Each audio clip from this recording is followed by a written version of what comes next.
بسم الله. الحمد لله وحده، والصلاة والسلام على من لا نبي بعده. الحمد لله. السلام عليكم ورحمة الله وبركاته. كسر دوادا عشر كيني تضواد لها سيروجا مرعي ومحمد. عشر كانوا وحيدين سوق البنية UKPHD Union،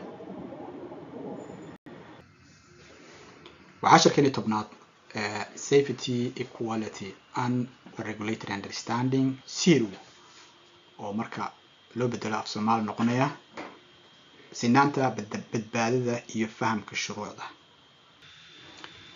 casharkeena maanta waa qaybtii tobnaad ee buugga loo yaqaano Drivers Handbook, wuxuuna ku saabsan yahay ride sharing.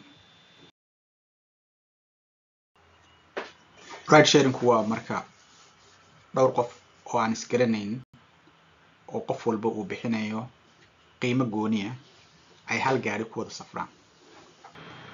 dhammaan safarka la wadaagayo ama ride sharingka waa in laga booking garaystay London PHV operator oo license haysta. adiguna as London PHV driver waxaad qaadi karaysaa oo kaliya ride sharing ama safarka la wadaagayo oo uu ku soo diray London PHV operator oo kaliya. haddaad u shaqayso operator bixiya adeega safarka la wadaagayo ama ride sharingka, waa inaad weydiisataa inay ku siiyaan tababar ku saabsan ride sharingka ama safarka la wadaagayo, maadaama ay qasab ku tahay inay ku siiyaan tababar ku saabsan ride sharingka. ride sharingku ama safarka la wadaagaya wuxuu keeni karaa khatar uu u keeni karo dadka rakaabka ah oo aad qaadayso. ride sharingka ama safarka la wadaagayo wuxuu dhacaa marka laba qof ay waqti isku mid ah ama jiho isku mid ah ay shaqadooda ku tegayaan ama kaga soo noqonayaan. waxaa laga yaabaa inay doortaan inay qaataan ride sharing oo ay safarka la wadaagaan qof kale oo aanay garanaynin.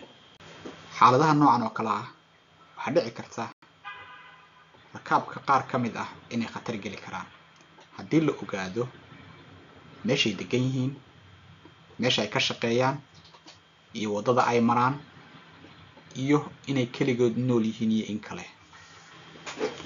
qof aanad garanayn oo xogtaas oo kale kaa haya khatarteeda ayay leedahay, waxayna ka dhigaysaa qofka kale inuu u nugul yahay in dembi laga galo.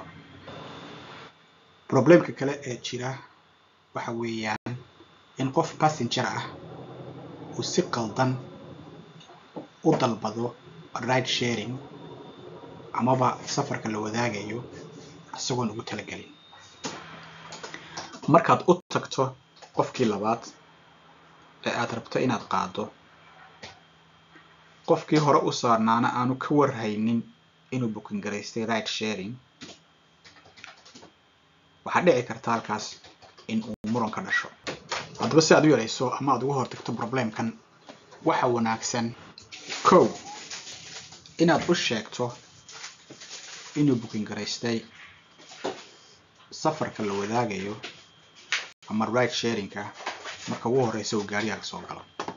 labo inaad u sharaxdo inta qof ee aad qaadi doonto iyo waddada aad mari doonto. saddex inaad u sheegto haddii aad beddesho waddadii aad mari lahayd amaba aad qof cusub soo qaadaysid. afar waa inaad u sheegtaa qofka rakaabka ah inta ay qaadanayso ama waqtiga ay qaadanayso oo aad ku geynayso meeshii uu u socday.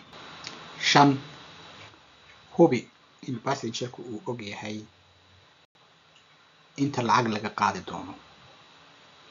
waxa kale oo muhiim ah inaad u sheegto passengerska ama rakaabka haddii aanay ku faraxsanayn inay la sii socdaan tripkan inay ku weydiisan karayaan inaad u istaagto kadibna ay markaas booking garaysan karayaan gaari kale oo ay keligood isticmaalaan. laguma ogola inaad macluumaad aad ka haysay mid ka mid rakaabka aad u sheegto mid kale oo rakaab ah. halkaa waxaa ku dhammaaday casharkii 10aad ee Safety, Equality and Regulatory Understanding. wuxuuna ahaa casharkii ugu dambeeyay ee Drivers Handbook waana sectionkii ugu dambeeyay sectionkii 10aad. intaan ku kulmi doono casharkan cashar la mid ah. Assalaamu calaykum waraxmatullaahi wabarakaatuh.